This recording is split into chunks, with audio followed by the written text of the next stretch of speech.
29 अक्टूबर 2015 को नील नदी से लगभग 5 मीटर की दूरी पे एक 21 साल की लड़की सोफिया का प्लास्टिक वाटर बोतल मिलती है और वहाँ से लगभग 5 से 6 मीटर की दूरी पे सोफिया का पर्स मिलता है जो बिल्कुल खाली था। उसके बाद उनको सोफिया का एक पैर का बूट मिलता है, सन ग्लासेस मिलता है और फटा हुआ बैंक नोट मिलता है। और सबसे ज्यादा हैरानी की बात, वहाँ मौजूद पेड़ों की ऊंचाई लगभग 5 मीटर होगी और उस ऊंचाई पर सोफिया का अंडरवियर टंगा हुआ मिलता है। युगांडा के अथॉरिटीज और सोफिया के फ्रेंड्स उनकी मदर मैरिजी को इन्फॉर्म करते हैं कि आपकी बेटी जंगल में लापता हो गई है। सोफिया की मदर ये सुनते ही तुरंत कंपाला से मोर्चिस नेशनल पार्क के लिए निकल जाती हैं। इस केस में सिर्फ 2 सवाल हैं जिसका जवाब सोफिया का मदर को जानना था और युगांडा अथॉरिटीज को जवाब देना था। पहला कि सोफिया के साथ क्या हुआ था, दूसरा कि सोफिया कहाँ है, क्या उसे युगांडा की अथॉरिटीज ढूंढ पाएगी। अब अगले दिन 30 अक्टूबर को सोफिया की मां नेशनल पार्क में पहुंचती हैं।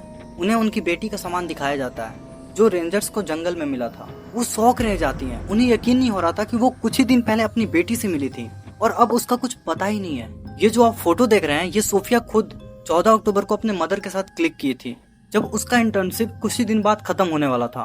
दरअसल सोफिया जो है वो नीदरलैंड की रहने वाली थी। वो शुरू से ही एक ब्राइट लड़की थी। वो पढ़ने में काफी तेज थी। स्टार्टिंग में वो एक एक्ट्रेस बनना चाहती थी लेकिन बाद में उसने डिसाइड किया कि वो एक डॉक्टर बनेगी। वो यूनिवर्सिटी ऑफ एम्स्टर्डम का इंट्रेंस एग्जाम क्लियर करती है और वहाँ से मेडिसिन की स्टडी शुरू कर देती है। यूनिवर्सिटी से बैचलर की डिग्री करने के बाद उसको मास्टर करना था लेकिन वो सोचती है कि क्यों ना 1 साल का गैप लिया जाए, कुछ अलग किया जाए, कुछ प्रैक्टिकल नॉलेज गेन किया जाए। अब एक इंटरनेशनल ऑर्गेनाइजेशन AIES इसी के थ्रू सोफिया को युगांडा में एक जगह है कंपाला, वहाँ पे लगभग उसको 8 वीक की इंटर्नशिप मिल जाती है। अब जरा वापस उस दिन पे आते हैं जब सोफिया गायब हुई थी।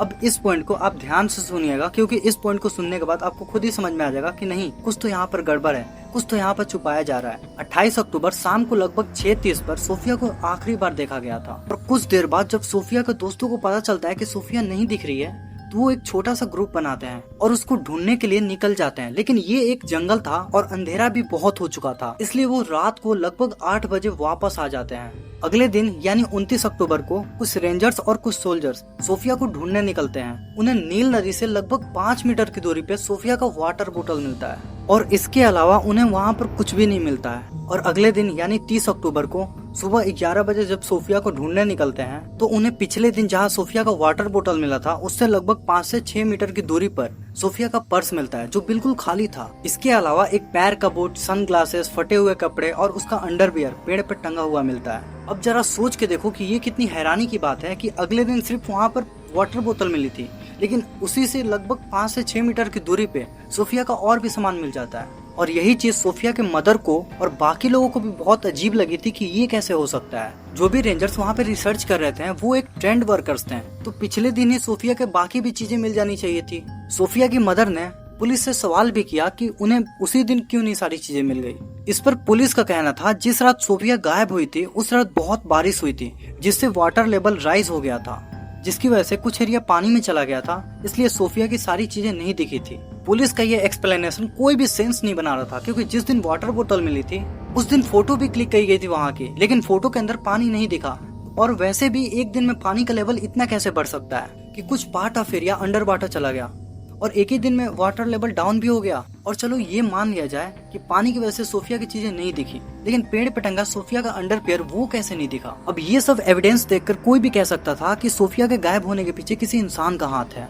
लेकिन युगांडा के अथॉरिटीज इनिशियली ये थ्योरी अनाउंस कर देती है कि ये काम किसी वाइल्ड एनिमल का होगा, क्रोकोडाइल, लायन, हिप्पो या और कोई खतरनाक जानवर सोफिया पर अटैक किया होगा और उसको लेकर कहीं चला गया होगा। अब ये थ्योरी भी कोई सेंस नहीं बनाती है क्योंकि अगर कोई वाइल्ड एनिमल भी अटैक करता तो जमीन पर कहीं भी तो ब्लड का निशान दिखता और उसके फटे हुए कपड़े भी थे, उस पे भी कहीं ब्लड का निशान नहीं था। और ब्लड का निशान छोड़ दो, जो सोफिया के कपड़े मिले थे, जो सॉक्स मिले थे, उस पे कीचड़ तक भी नहीं लगा था। सोफिया के मदर का ये भी कहना था कि जो कपड़े मिले थे वो बिल्कुल फोल्ड थे। भला ऐसा कौन सा जानवर है जो कपड़ों को फोल्ड करता है? और जो पेड़ पे टंगा हुआ अंडरवियर मिला था उसको कैसे जस्टिफाई किया जा सकता है? सोफिया की मदर बिल्कुल श्योर थी कि ये किसी इंसान का काम है, उसी ने ये सारी चीजें ऐसे सेटअप की है। अब युगांडा के पुलिस सोफिया के बारे में और ज्यादा पता लगाने शुरू कर देती है कि जब से वो युगांडा आई है वो कहाँ कहाँ स्टे की है, कौन कौन से लोगों के साथ रही है और इस नेशनल पार्क में किसके साथ आई थी। पुलिस लोबागा हॉस्पिटल में लोगों से पता करती है कि सोफिया का किसी से दुश्मनी तो नहीं है या किसी से लड़ाई तो नहीं हुई थी, लेकिन हॉस्पिटल के स्टाफ बताते हैं कि सोफिया एक अलग पर्सनालिटी की लड़की थी।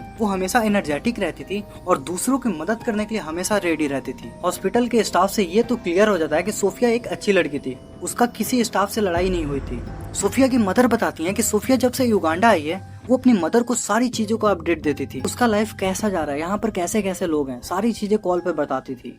1 सितंबर 2015 को सोफिया ने अपने मदर को बताया कि यहाँ पर कई लोगों को, कई बच्चों को अपना दोस्त बनाया। वो मुझे मिजुंगू कह के बुलाते हैं क्योंकि मैं एक व्हाइट गर्ल हूँ। सोफिया वहाँ पर बहुत ज्यादा खुश थी और वो वहाँ पर लोकल लैंग्वेज भी सीख रही थी, वहाँ के लोगों के साथ एंजॉय भी करती थी। उसका एक भी ऐसा मैसेज नहीं था जिसको देख के ये लग सके कि सोफिया को कोई प्रॉब्लम है। फिर एक दिन सोफिया प्लान बनाती है जंगल सफारी ट्रिप के लिए और सोफिया की मदर उस टाइम कंपाला में थी और सोफिया जंगल सफारी ट्रिप के लिए निकल जाती है। पुलिस को इन्वेस्टिगेशन में पता चलता है कि सोफिया 17 दिन के लिए जंगल सफारी पे आई थी। उसके साथ 2 डच कैंपेनियन थे, एक ड्राइवर था और एक Ugandan tour guide Mitchell combo था। अब 28 अक्टूबर शाम को लगभग 6 बजे सोफिया अपने दोस्तों को बताती है कि वो वॉशरूम जा रही है और उस पार्क का एक वर्कर ने भी ये स्टेटमेंट दिया कि उसने 6:30 बजे सोफिया को कैंपस लैट्रिन के पास देखा था। वो अपने हाथ में वाटर बोतल पकड़ी हुई थी और नदी की तरफ देख रही थी और ये लास्ट टाइम था जब किसी ने सोफिया को देखा था और उसके बाद सोफिया कभी नहीं दिखी। कोई भी प्रूफ ना मिलने के कारण युगांडा के अथॉरिटीज और डच अथॉरिटीज ने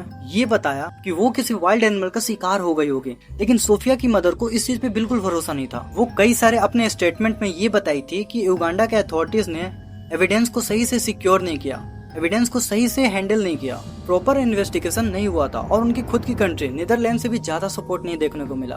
तो ये थी सोफिया की कहानी। अगर वीडियो अच्छी लगे लाइक शेयर सब्सक्राइब कर देना। मिलते हैं अगले वीडियो में, तब तक के लिए सतर्क रहें।